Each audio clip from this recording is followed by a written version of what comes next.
आमदार रवी राणा यांच्या अथक प्रयत्नातून कोंडेश्वर येथे उभारण्यात येणाऱ्या बोधिभूमी आध्यात्मिक सांस्कृतिक संकुलनाचा पायाभरणी समारंभ सोमवार 10 नोव्हेंबर रोजी दुपारी 12:30 वाजता होणार आहे। या प्रयत्नासाठी शासनाने 10 एकर जागा व 5 कोटी रुपये मंजूर केले असून 100 कोटीचा आराखडा तयार करण्यात आला आहे। तो माननीय मुख्यमंत्री यांच्याकडून मंजूर करून घेतला जाणार आहे। सृजनशील शैक्षणिक, सामाजिक व सांस्कृतिक सेवा मंडळ अमरावती तर्फे आयोजित या कार्यक्रमाचे भूमिपूजन महसूल मंत्री व जिल्ह्याचे पालकमंत्री चंद्रशेखर बावनकुळे यांच्या हस्ते होईल। प्रमुख उपस्थितीत आमदार रवी राणा, माजी लेंडी गव्हर्नर आई कमलाताई गवई, जिल्हाधिकारी आशिष शेरेकर, कीर्ती गवई, अर्जुन संस्थेच्या अध्यक्ष कलावती भटकर, कोषाध्यक्ष अन्नपूर्णा दामले, सचिन अश्विनी भटकर व वैभवी मेश्राम आदी मान्यवर उपस्थित राहणार आहेत। कोंडेश्वराच्या निसर्गरम्य परिसरात उभे राहणारे हे सखोल बडनेरा मतदारसंघाच्या पर्यटक व सांस्कृतिक विकासाला नवी दिशा देणार आहे।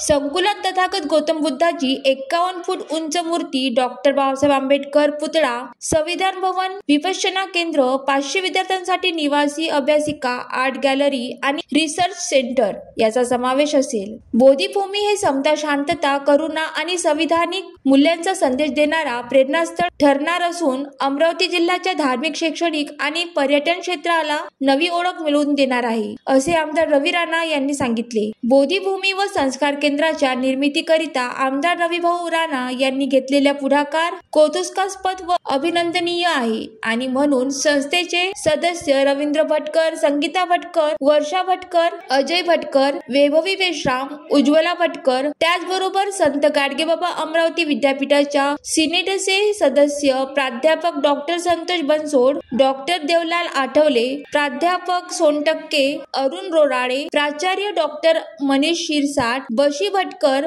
डॉक्टर अण्णा वैद्य, डॉक्टर श्रीकांत बनसोड, संजय शामगुवर, दिनेश मेश्राम, रवी परगणे, पंडित भोयर, मिलिंद वावुरवाघ तसेच अनेक मान्यवरांनी त्यांचे आभार व्यक्त केले आहेत। Vidarbha city news, Amravati.